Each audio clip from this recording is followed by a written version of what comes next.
Welcome to X Confessions Unlocked, where X secrets spill, revenge gets served, and sometimes X's come crawling back. Subscribe now for real, unfiltered stories about love gone wrong, and sometimes very right. Drop a comment with your X drama. Yours could be next. I want a baby, Paul. Her words should have made me happy. They should have filled me with hope. Instead, they made my blood run cold.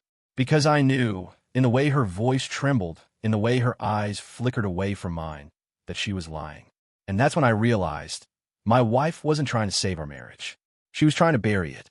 5 years ago, Emily was the love of my life. We met in the most cliché way possible. A coffee shop, two strangers reaching for the same pastry. She laughed, I stuttered, and somehow, by some miracle, she agreed to go out with me.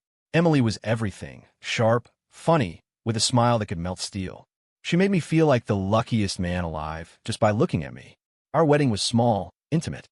She wore a simple white dress, no veil, her dark hair loose around her shoulders. When she said, "I do," her voice didn't waver. Back then, I believed her. The first year of marriage was bliss. Then, piece by piece, it fell apart. It started with the late nights at work. Then the excuses. "I'm just tired, Paul. Not tonight. I have a headache." At first, I believed her.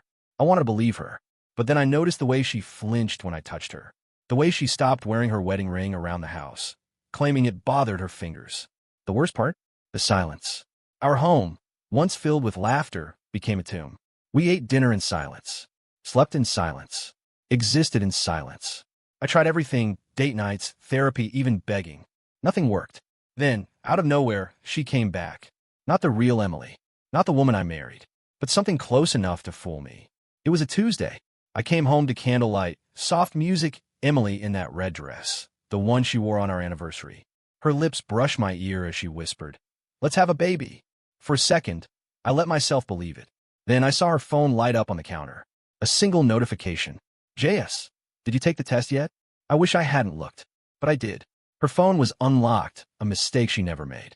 The messages were right there. "JS, you need to know if it's mine before you tell him." "Emily, I know. I'm scared." "JS, just do it. If it's his, we'll figure it out." My hand shook so badly, almost dropped the phone. Test. His. Figure it out. The pieces clicked together with sickening clarity. She wasn't trying to fix us. She was trying to trap me. I called in sick the next day. Emily left at noon, dressed differently than usual. Softer, more feminine. The way she used to dress for me. She didn't go to work. She went to him. A sleek downtown high-rise. A man in a tailored suit waiting in the lobby. The way he kissed her, possessive, familiar, told me everything. This wasn't new. This had been going on for a long time. I confronted her that night. She denied it, of course. Called me paranoid. Said JS was just a work friend. Then I showed her the photos. The way her face crumpled, that was the moment I knew. The woman I loved was gone. And the stranger, standing in front of me, she had been lying to me for months. Emily's face went pale when I slid the phone toward her. The screen displayed a photo of her pressed against him in the lobby of his building, his hand gripping her waist like he owned her. "Who is he?" My voice sounded foreign, cold, detached. She opened her mouth, then closed it. Classic Emily. Always calculating, always measuring her words. "A colleague," she whispered. I slammed my fist on the table so hard the wine glasses rattled. "Try again." Her breath hitched. "His name is Jonathan. Jonathan Shaw. It just happened. Just happened." I repeated, my throat raw. "You have been sleeping with another man for months, lied to me, then suddenly wanted a baby, and it just happened." She flinched. That's when I saw it, the flicker of panic in her eyes. She wasn't just afraid I'd found out. She was afraid of what I'd do next. I didn't sleep that night. While Emily cried herself to sleep in the guest room, I tore our bedroom apart. There had to be more. And then I found it, tucked beneath her side of the mattress, like some pathetic secret. A pregnancy test. Positive. My hands shook as I stared at it. Was it mine? Or his? I called in a favor from an old college buddy, a doctor at the clinic Emily had visited. "You're not going to like what I found," he said over the phone. Emily wasn't just pregnant. She was 8 weeks along. I did the math. 8 weeks ago, we hadn't slept together in months, which meant one thing. The baby wasn't mine. I confronted her at breakfast. 8 weeks, Emily. I dropped the ultrasound photo in front of her. Care to explain? Her coffee cup slipped from her fingers, shattering on the tile. "Paul, were you ever going to tell me?" My voice was eerily calm. "Or were you just going to let me raise his kid?" Her silence was answer enough. Then, in a whisper, I was going to tell you. I just didn't know how. I laughed. A sharp, ugly sound. Funny. You seem to know exactly how to sleep with him. She burst into tears. Too little. Too late. I needed to know everything. So I followed Jonathan Shaw. Turns out, he wasn't just some random colleague. He was married, and his wife had no idea. I watched them at a cafe, Jonathan and his oblivious wife, laughing over brunch like their world wasn't about to implode. Part of me wanted to march over there and ruin his life right then. But revenge isn't served raw. It's best when cooked slow. I invited Emily out to dinner. I want to work things out, I lied, reaching for her hand across the table. Her eyes widened in disbelief.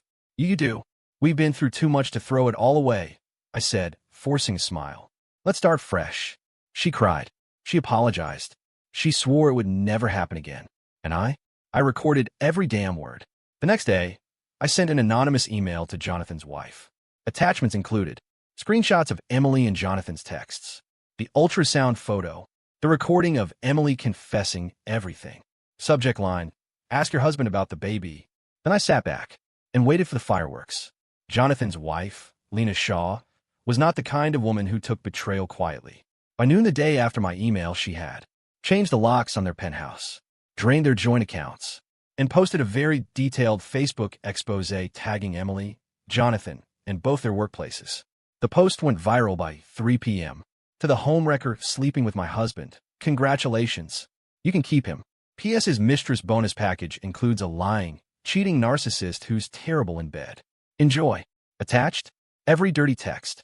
Every hotel receipt. Even a recording of Jonathan promising Emily he'd leave his wife. I almost felt bad for him. Almost. Emily's phone blew up. First, her mother. How could you? Then, her boss. HR needs to see you immediately. Finally, Jonathan. You ruined my life, you psychotic bitch. She collapsed on the couch, sobbing. Paul, please. You have to help me. I crouched in front of her, wiping a tear from her cheek. Oh, Emily. I'm helping you. Then I handed her divorce papers. Sign them. She stared at the papers like they were written in another language. You planned this? Every step, I admitted. The dinner? The recording? Even letting you think I'd forgive you? All part of the game. Her face twisted in rage. You bastard. I shrugged. You slept with another man in our bed. You lied about his baby. And worst of all, I leaned in. You thought I was too stupid to notice. She lunged at me, nails first. I caught her wrist an inch from my face. Sign the papers, Emily, or I release the rest of the evidence. Her breath hitched. What else is there? I grinned. Oh, you'll see. I've been saving one last card. Months ago, before I even suspected the affair, Emily had drunkenly confessed something dark. A secret from her past. Something that could destroy her. I played the recording. Her own voice filled the room. Ugh, I hate my job. Sometimes I wish I could just fake an injury. Get a fat settlement, you know? A pause. Then, it's not hard. My cousin did it. Just slip in the break room, blame the company, boom, 6 figures. Emily's face drained of color. You monster, she whispered. I tilted my head. Funny. I was thinking the same thing about you. Her hand shook as she signed the divorce papers. 1 month later, Emily was fired for violating company ethics. Jonathan's law firm demoted him after the scandal. And me? I sold our house, moved to the coast, and bought a boat. Named it Karma.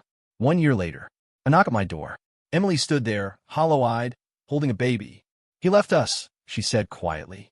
I stared at her, at the child that wasn't mine, at the wreckage of the life she chose. Then I closed the door. Some fires can't be put out.